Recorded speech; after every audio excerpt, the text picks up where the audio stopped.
Good morning, boys and girls. Today we're going to read Cindy and the Lost Jandal. This is another book in the Kiwi Corker series. So you might hear some words in it that you're like, what does that word mean? Especially if you're from Canada.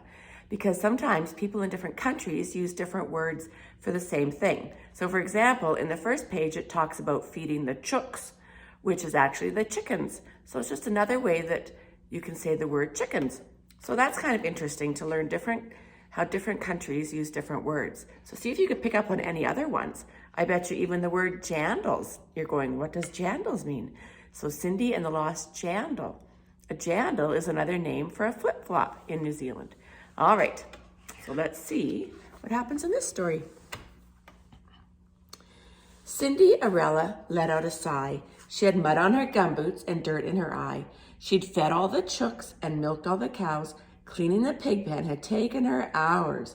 Hungry and tired, she pushed open the door of the place where she lived with her Auntie Lenore. Auntie was lazy and crazy and mean. She sat drinking beer while she watched Cindy clean. Her two ugly stepdaughters, Tracy and Fay, were pampered and spoiled in the worst kind of way. Today they were cackling in voices quite hearty and waving a card that said, "Come to my party." From Peter J. Prince, they shrieked with a shrill, "That hunky new bloke with the house on the hill." Cindy squealed with excitement, "Oh boy, this is cool." A moment of silence, and Auntie said, "Fool, you won't be going. You have to stay here. You're only a farm girl," she said with a jeer. The day of the party arrived all too soon.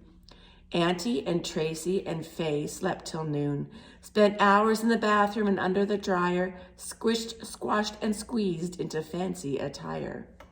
With a slam of the door, at last they departed, leaving Cindy alone and so heavy-hearted.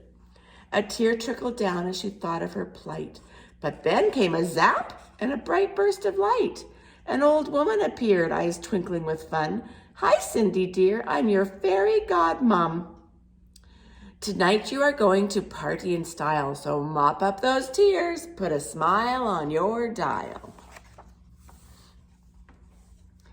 And waving her wand in the air way up high, Cindy transformed in the blink of an eye. She let out a gasp looking down at her dress. It was trendy and short and made to impress. Her hair sleek and shiny, and there on her feet, the cutest of jandals, so sparkling and sweet. "Now find me a kumara," her godmum cried out. "The redder the better, style's what it's about. Let's take it outside, we'll have to stand back." And then once again, her wand flicked with a crack. Instead of a kumara, a sporty V8, redder than red and greater than great. But wait, there's one thing that I really must tell. Be home by midnight, or there ends the spell. Cindy got to the party fashionably late, drove up to the door in the grunty V8. All heads were turning as Cindy stepped out. "Crikey, she's gorgeous," she heard someone shout. Attending the Barbie was Peter J. Prince, sizzling the steaks and the saucies and mince. The girls gathered round him like moths to a flame, batting their eyelashes, calling his name. But one glimpse of Cindy and Pete left the grill, gave Cindy a tour of his house on the hill. They danced around the pool underneath the night sky, talking and laughing.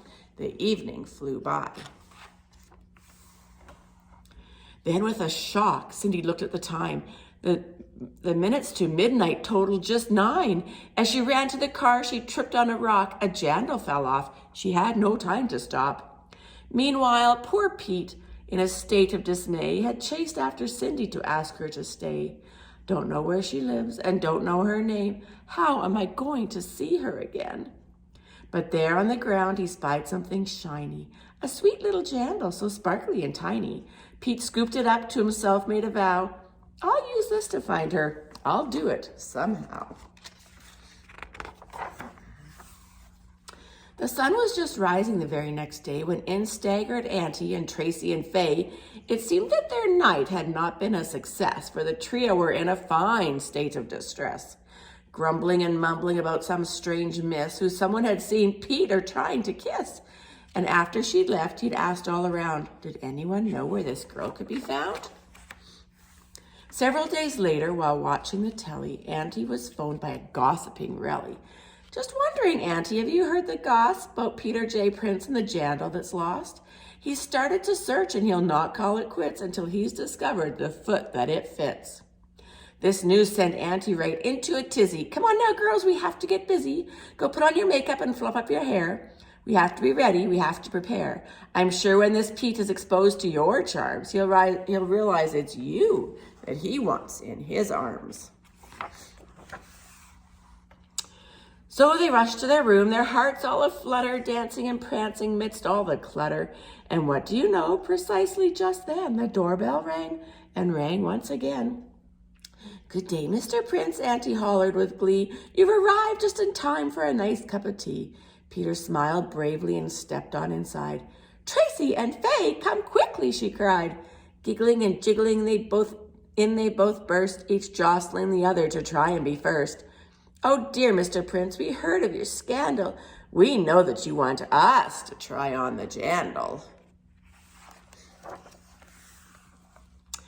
Let me try it first, said Tracy all gruff, and she sat on the chair with a huff and a puff, but her great big wide foot just would not go in. Well, give it to me, said Faye with a grin. She crammed and she jammed till at last it slid on, then shrieked in dismay, for her foot was too long. The girls threw a wobbly and ran from the room as Cindy came into the house with her broom. Pete met her eyes and his heart set alight. Could this be the girl who had charmed him that night? He held out the Jandal. Please, won't you try? She nodded and sat. She was suddenly shy. Pete took that Jandal, so sparkly and small, slipped it onto her foot. No trouble at all. Auntie looked on with a horrified gaze. Her mouth opened wide, her eyes were ablaze. Not saying a word, she blustered away. And the rest's ancient history, as some would say. For Cindy and Pete were married that spring. She gave him a Jandal, he gave her a ring. And the guests at the wedding all said in one voice, now this is an ending that really is choice. Hope you enjoyed that story. Until next time, bye.